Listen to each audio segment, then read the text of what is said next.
मेरे भक्ति चैनल अर्पण म्यूजिक में आपका स्वागत है। आज हम देखेंगे श्रीमद् भगवद गीता के छठे अध्याय का महत्व। श्री भगवान कहते हैं, हे देवी, अब मैं छठे अध्याय का महत्व तुम्हें बतलाता हूँ।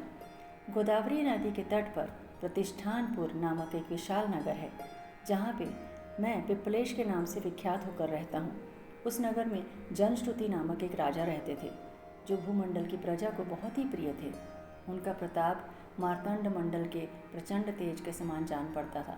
प्रतिदिन होने वाले उनके यज्ञ के धुएं से नंदनवन के कल्प वृक्ष इस प्रकार काले पड़ गए थे, मानो राजा की असाधारण दानशीलता देखकर वे लज्जित हो गए हों।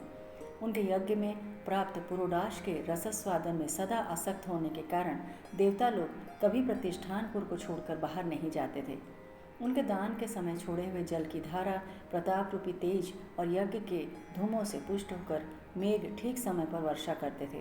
उस राजा के शासनकाल में खेती में होने वाले 6 प्रकार के उपद्रवों के लिए कहीं थोड़ा भी स्थान नहीं मिलता था और अच्छी नीतियों का हर तरफ प्रचार प्रसार होता था।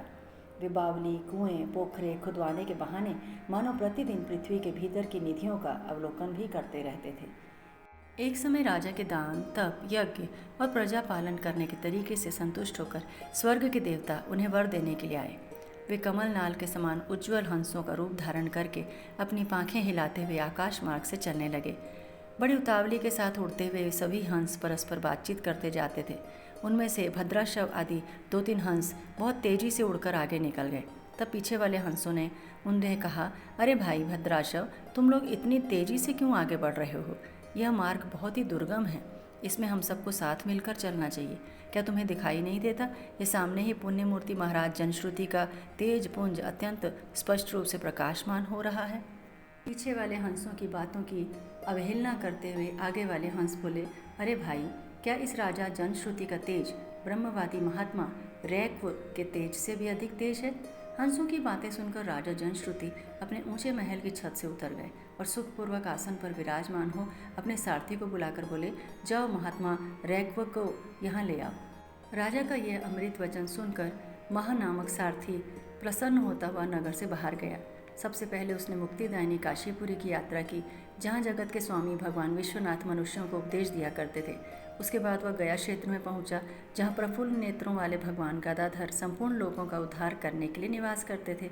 उसके बाद बहुत सारे तीर्थों में भ्रमण करता हुआ सारथी पाप नाशिनी मथुरा नगरी में गया।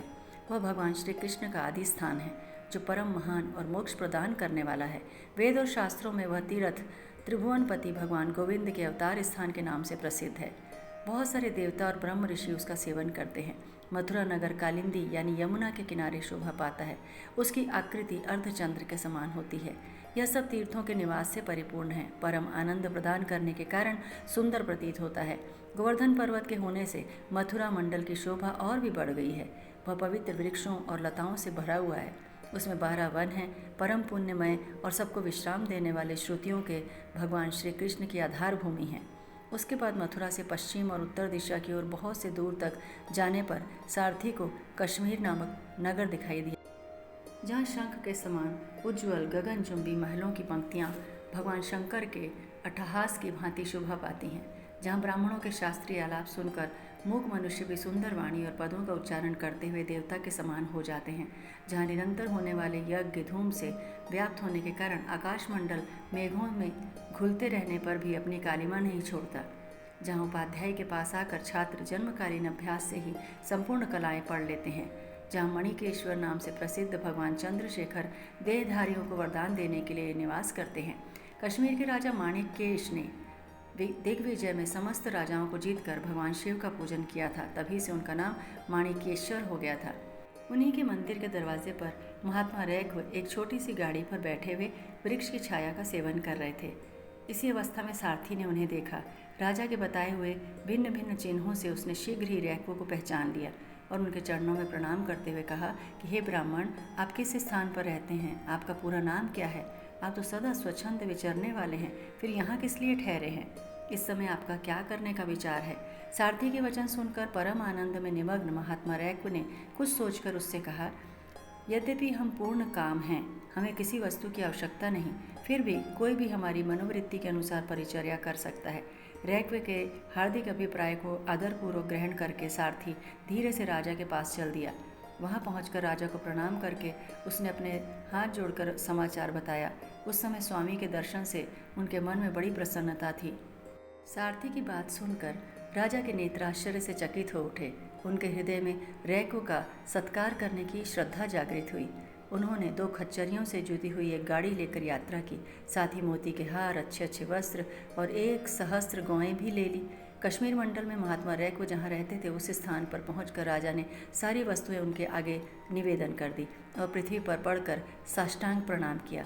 महात्मा रैको अत्यंत भक्ति के साथ चरणों में पड़े हुए राजा जनश्रुति पर कुपित हो उठे और क्रोधित होते हुए कहा कि हे दुष्ट राजा, क्या तू मेरा वृतांत नहीं जानता? यह गाड़ी, ये वस्त्र, ये मोतियों के हार, ये दूध देने वाली गौएं स्वयं ही ले जा। इस तरह आज्ञा देकर रैक्व ने राजा के मन में भय उत्पन्न कर दिया। तब राजा ने शाप के भय से महात्मा रैक्व के दोनों चरण पकड़ लिए और भक्तिपूर्वक कहा, हे ब्राह्मण, मुझ पर प्रसन्न होइए। भगवान, आप में यह अद्भुत महात्म्य कैसे आया? प्रसन्न होकर मुझे ठीक ठीक बताइए। रैक्व ने कहा, राजन, मैं प्रतिदिन गीता के 6वें अध्याय का जप करता हूँ। इसी से मेरी तेजो राशि देवताओं के लिए भी दुस्सह है। उसके बाद परम बुद्धिमान राजा जनश्रुति ने यत्नपूर्वक महात्मा रैक्व से गीता के 6वें अध्याय का अभ्यास किया। इससे उन्हें मोक्ष की प्राप्ति हुई। इधर रैक्वी भगवान माणिकेश्वर के समीप मोक्षदायक गीता के 6ठे अध्याय का जप करते हुए सुख से रहने लगे। हंस का रूप धारण करके वरदान देने के लिए आए हुए देवता भी आश्चर्य में पड़कर स्वेच्छानुसार चले गए।